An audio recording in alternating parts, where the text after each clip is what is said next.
and I was a bully. Here's how it happened. I was the new girl. I moved all the way from St. Louis, Missouri to Vieira, Florida. And I was the new girl, and so in elementary school, the new girl is always the one that has all the attention. Everybody wants to be her friend. Everyone wants to be their friend. And so I had a ton of friends. Everybody loved me for the first month. And then I became normal to everybody else. Like, I see you every day, blah, blah, blah. I don't care. I see you every day. So nobody really saw me as original anymore because I wasn't the new girl anymore. So one day, I went to my lunch table. I went to eat lunch at the lunch table, and I sat at the end of the table with one of my friends. And one girl told me, she was like, "Why are you sitting there? You can't sit here." I was like, "Yeah, I kind of can." I mean, it's a free country, why not? So I sat there, and she was like, "Okay then." I sat there, and then every day after that, she bullied me. She'd say mean things about me and my appearance, like how you raised your hand last day and you got that wrong, or how I don't like that shirt, or your shoes aren't the right color, like stuff like that. And it got on my nerves, but I lived with it. I just thought, well, whatever, she doesn't know what she's talking about, and I just let them do that to me every day. And one day, it wasn't me. It wasn't me that was getting bullied. I wasn't the one that she was picking on, that she was saying you're ugly. She was saying that you suck, that you're not cool, you're annoying. I wasn't the one that was being made fun of that one day, and it felt like a break. Like I got a break from being bullied. And nobody likes being bullied. So it felt so good to have that break after every day for so many months. It felt good.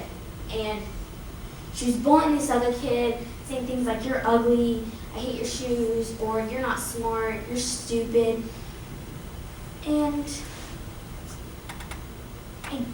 I did something that I'll regret for the rest of my life. I joined in.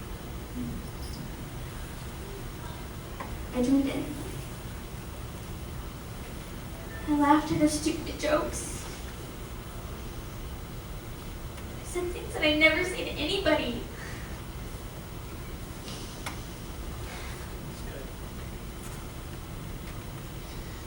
I was bullied.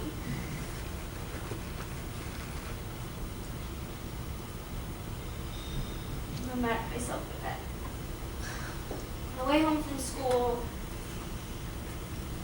I thought about what I did because I knew it was wrong.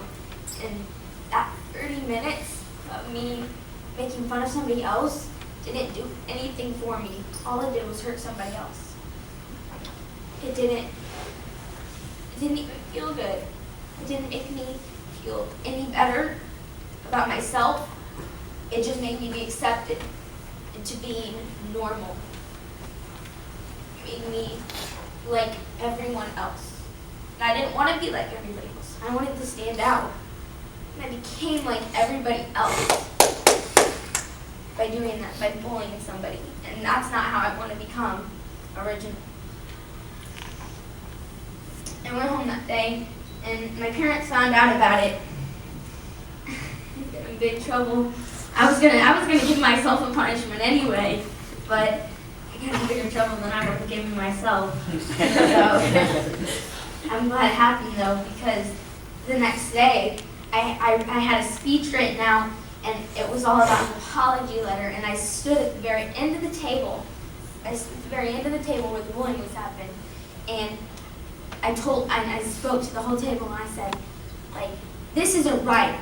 You shouldn't be picking on other people. You shouldn't be picking on me, because nobody thinks it's funny but you, and all you're getting out of it is a cheap laugh. It's not cool. It's not funny. And I apologize to the boy that I picked on. And then while I was in the middle of my speech, kids on the other side of the table yelling, "Shut your face up, we don't want to hear you." That kind of stuff as I was in the middle of my speech, so I sat down in tears because I was so upset at our lunch table and how we messed up this world. And I gave the speech to the part of the table that was a problem, and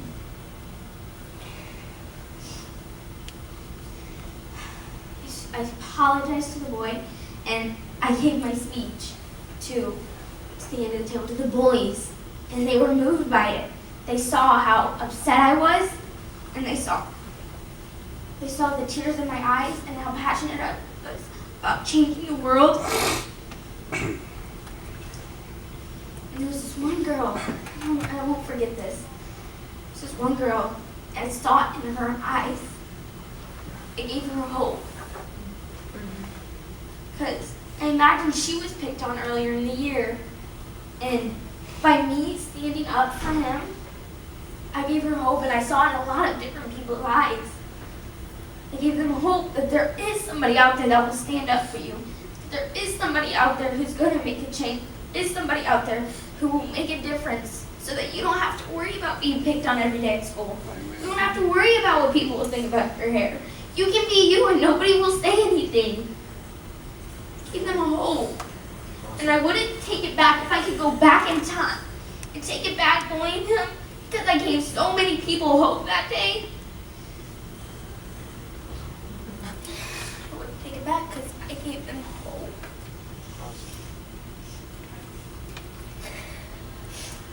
You know,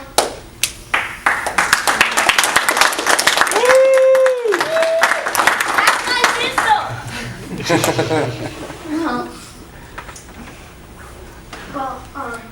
I'm gonna let you see how the lunch table was, because this is how it all happened. Section 1, Section 2, Section 3. There were 3 sections. Now, this side was the problem, the bullies. There was a bully on this side and one on this side, so that wherever somebody sat, they could make fun of them either way. So, and then there were these 2 other people that would mind their own business the whole time, but if they said something funny, they would laugh. And then there was one other person over here that would laugh. Same thing, just back them up and laugh at everybody. So there were 5 people here.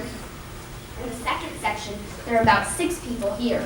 And everybody was set as far away from them as they could. Everybody would be like scrunched up over to the third section, so that there was like a 3-foot gap in between this section and people over in that section. 3 feet of gap. Because we're worrying about 5 people. 6 people had to